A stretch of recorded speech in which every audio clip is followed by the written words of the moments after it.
This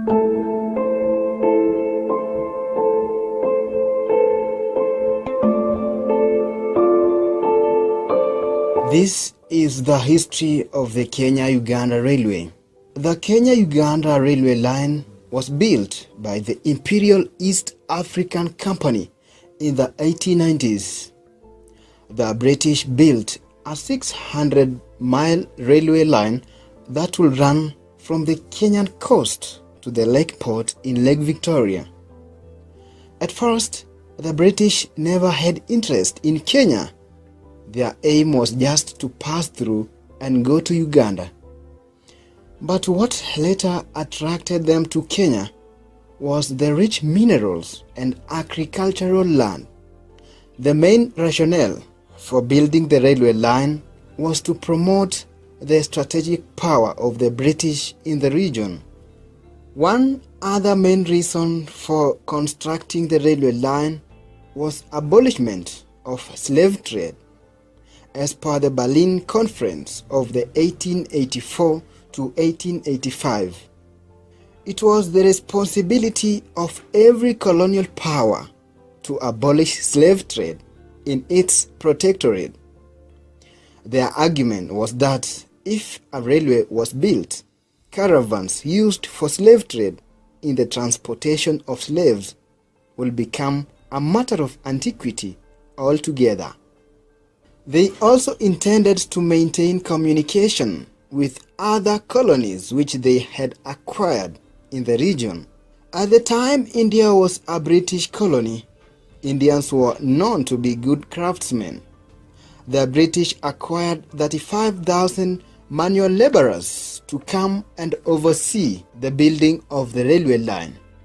After a series of research mapping out their plans and acquiring the needed materials in building the rail lines, construction started in the year 1896 at Kilindini Harbour, the port city of Mombasa. After leaving Mombasa, the railway line had to cross the Taru Plain. It was a painfully slow job because water had to be taken by handcarts, which moved on the rail from Mombasa to the construction sites. By December 1897, 13 stations had opened, including the Voice Station, which is still operational up until now. Of course, the ease of the first placement was in no way a reflection of the rail's construction.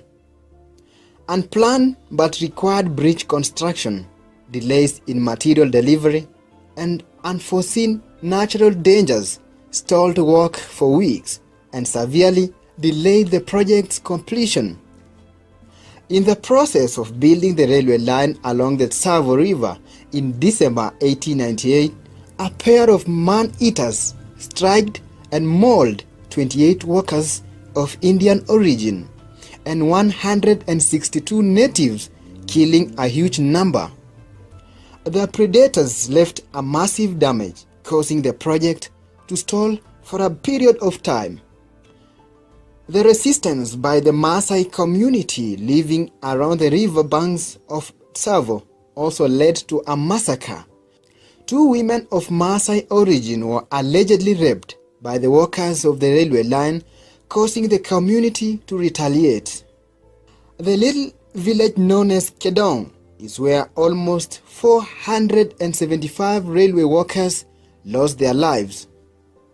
This was actually the biggest number of casualties in the history of the construction of the Kenya-Uganda Railway line. The rate at which the railway workers were losing their lives did not end there. The area they were working in was infested with tsetse fly, a fly which causes sleeping sickness and in turn leads to death. Malaria was also responsible for a few of the casualties experienced by the workers of the railway line. The work itself was also a danger with the high explosives and tunneling, which were all horrid risks for the workforce. In the same year, the work faced yet another challenge: The ground where the railway line was to pass broke, and the Indians had to improvise and replace the cracked surface with iron and metal rods. The line was naturally plagued with disasters. It took until 1899 for the railway to finally reach Enkare, Nairobi, Maasai, for where the water is cold, this being the current capital city of Kenya, Nairobi.